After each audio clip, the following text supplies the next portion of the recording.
First అయితే మీరు alert motion app అనేది ఓపెన్ చేసుకోండి. ఓపెన్ చేసిన తర్వాత మనకి ఇది హ్యాపీ బర్త్‌డే వీడియో అనేది ఉంటది మనకు. ఇందులో మనం ఫాంట్ అనేది యాడ్ చేయాలి. ఫాంట్ అనేది ఎలా యాడ్ చేయాలో చూపిస్తా చూడండి. ఇప్పుడు ఇక్కడ టెక్స్ట్ 2 టైమ్స్ రిపీట్ అయితది హ్యాపీ బర్త్‌డే అని. ఒకటి క్లిక్ చేద్దాం. క్లిక్ చేసిన తర్వాత ఎడిట్ టెక్స్ట్ క్లిక్ చేసి ఇక్కడ ఫాంట్ వచ్చేస్తది.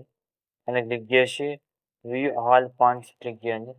క్లిక్ చేసిన తర్వాత 3 డాట్స్ క్లిక్ చేసి ఇన్పుట్ ఫాంట్స్ అని క్లిక్ చేయండి. క్లిక్ చేసిన తర్వాత మీరు డౌన్లోడ్ చేసిన తర్వాత మీకు ఇక్కడ డౌన్లోడింగ్ ఓపెన్ చేసుకోవాలి. ఓపెన్ చేసిన తర్వాత మీరు డౌన్లోడ్ చేసిన తర్వాత ఫాంట్ అనేది ఇట్లా ఓపెన్ అవుతుంది. డౌన్లోడ్ చేసిన తర్వాత ఆ ఫాంట్ మీరు పేరు గుర్తుపెట్టుకోండి. గుర్తుపెట్టిన తర్వాత ఆ ఫాంట్ మీద క్లిక్ చేసి సెలెక్ట్ చేసేయండి. ఫాంట్ అనేది యాడ్ అయిపోతుంది. నెక్స్ట్ మనం ఇక్కడ ఫాంట్ పేరు అనేది సెర్చ్ చేసుకోవాలి.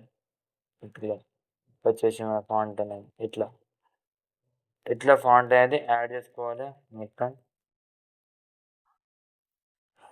ఇంకోటి కూడా ఉంటుంది ఎమోజీస్ కూడా సేమ్ అలానే ఉంటుంది. ఆ ఫాంట్ కూడా నేను డిస్క్రిప్షన్ ఇస్తాను. సేమ్ ఇలాగే మనం ఫాంట్ అనేది యాడ్ చేసుకోవాలి.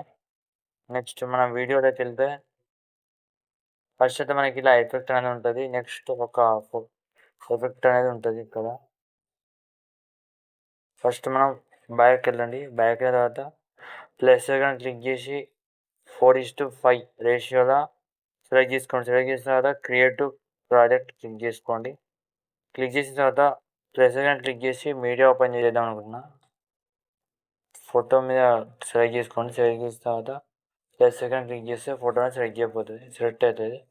నెక్స్ట్ ఫోటో క్లిక్ చేసి 3 డాట్స్ క్లిక్ చేసి ఫుల్ కంపోజిషన్ ఏరియా చేసుకోండి. చేసుకున్న తర్వాత సైడ్లో కార్నర్ బటన్ క్లిక్ చేసి current PM as a PNG click చేసి సేవ్ చేసుకోండి. ఒకటే ఫోటో మనం చేసుకోవాలి. చేసిన తర్వాత సేవ్ చేసుకోండి. సేవ్ చేసిన తర్వాత మన ప్రాజెక్ట్ అనేది ఓపెన్ చేసుకోండి. ఓపెన్ చేసిన తర్వాత మనం టెక్స్ట్ ఫాంట్ యాడ్ చేసుకున్నాం. నెక్స్ట్ మనం ఇక్కడ మనకి ఎఫెక్ట్ అనేది ఉంటుంది. ఇది క్లిక్ చేసి కలర్ అండ్ ఫీల్ ఓపెన్ చేసి క్లిక్ చేసి ఫోటో అనేది యాడ్ చేసుకోండి. యాడ్ చేసుకుంటే మనకి ఇలా వచ్చేస్తే ఫోటో.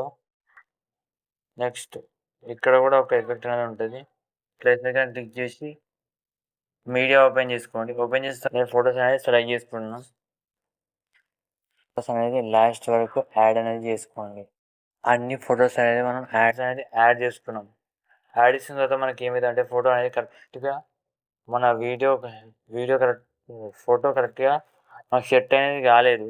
కాకపోతే ఏం చేయాలంటే ఫోటో క్లిక్ చేయండి. ఫోటో క్లిక్ చేసి 3 డాట్ ఓపెన్ చేసి ఫుల్ కంపోజిషన్ ఏరియా క్లిక్ చేసుకోండి.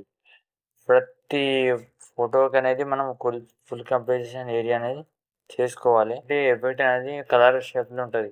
చేసి ఎఫెక్ట్ ఆప్షన్ ఓపెన్ చేసి 3 డాట్స్ ఓపెన్ చేసి కాపీ ఆల్ ఎఫెక్ట్స్ క్లిక్ చేసుకోండి. క్లిక్ చేసుకున్న తర్వాత ఈ ఫోటో అనేది మనం డిలీట్ చేసుకున్నాం. డిలీట్ చేసుకున్న తర్వాత ఫోటో మనం యాడ్ చేసుకున్నాం ఇంతకుముందుకు. ఆ ఫోటో క్లిక్ చేసి ఎఫెక్ట్ అనేది పేస్ట్ చేసుకోండి.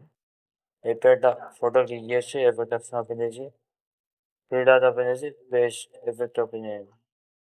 అన్ని ఫొటోస్కి ఒకటే ఎఫెక్ట్ అనేది మనం యాడ్ అనేది చేసుకోవాలి. అన్ని ఫొటోస్కి ఒకటే ఎఫెక్ట్ మనం యాడ్ అనేది చేసుకున్నాం. మీరు అన్ని ఫొటోస్కి ఎఫెక్ట్ అనేది యాడ్ చేసిన తర్వాత కింద ఒకటి ఫిల్టర్ అనేది ఉంటుంది. దాన్ని మనం పైన కనెక్ట్ చేయాలి. పైన కనెక్ట్ చేస్తే మనకి ఇంకా హెచ్డి క్వాలిటీలో వీడియో అనేది వచ్చేస్తుంది. అదే రైట్ మార్క్ క్లిక్ చేసి వీడియో అనేది సేవ్ చేసుకోండి.